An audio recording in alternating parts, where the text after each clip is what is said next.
Good morning. Welcome back to the Red Mic and happy Wednesday. Glad you're here. Red Mic messages are leadership and life lessons picked up from 25 years as a public servant, 16 years as a youth football coach and scouting volunteer, and 10 years as a mediocre athlete with far more heart than actual physical ability. Today's Red Mic message, it's a marathon, not a sprint. My younger son was a great athlete, and 1 Corinthians 9:24 through 27 was one of his favorites. Do you not know that in a race all the runners run, but only one gets the prize? Run in such a way to get the prize. Now, what Paul is talking about while he's saying run in the race and in this verse, it's not a sports analogy out of nowhere. It's kind of the climax of the whole chapter. It's the last punch in his total argument that he's been making from the very start. And all the way through it, he keeps saying basically, I have every right to make this easier on myself, but I'm not going to. I mean, he's an apostle. He's earned the right to comfort, recognize authority. He could demand all of it and he'd be justified. But he doesn't. Instead, he lays those rights down so nothing gets in the way of the mission. He adapts, he adjusts, he serves. He becomes all things to all people, not to blend in, but to bring everybody in. And that's sort of the heart of the whole chapter. Paul is showing what mature leadership looks like.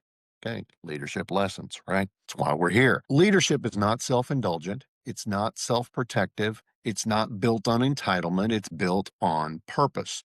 And purpose requires restraint. So by the time he reaches verse 24, he's not talking theory. He's talking lived experience. Basically, he's saying, I don't just teach or preach discipline, I'm practicing it. He's not just asking you to sacrifice, he's letting you know, I have. And, if you know historically, yeah, Paul, aka previously Saul, he gave up a lot. And he's telling you not to run the race from the sidelines, because he's certainly not. He's in it. He's with it. He's doing it with you. Then he lands the plane with this whole image of an athlete.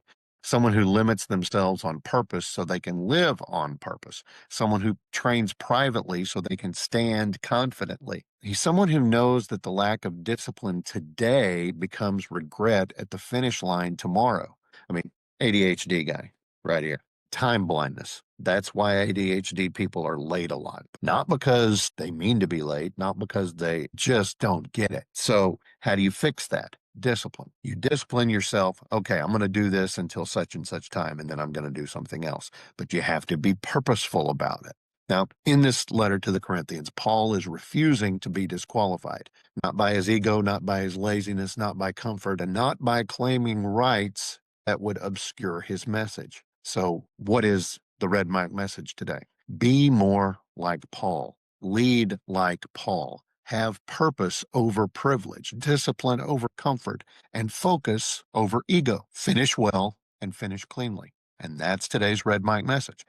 Hope you found it interesting or helpful. I hope you are able to put some of these things in place in your own life. Short, sweet, to the point today. Not much more to say than that, I think. So again, purpose over privilege, discipline over comfort, and focus over ego. You can do this. I know you can. So go out there and do it. Knock the cover off the ball. Hit all the bases. I'll see you again tomorrow. Don't forget, as always, life is short. Drink the bourbon. I'll see you.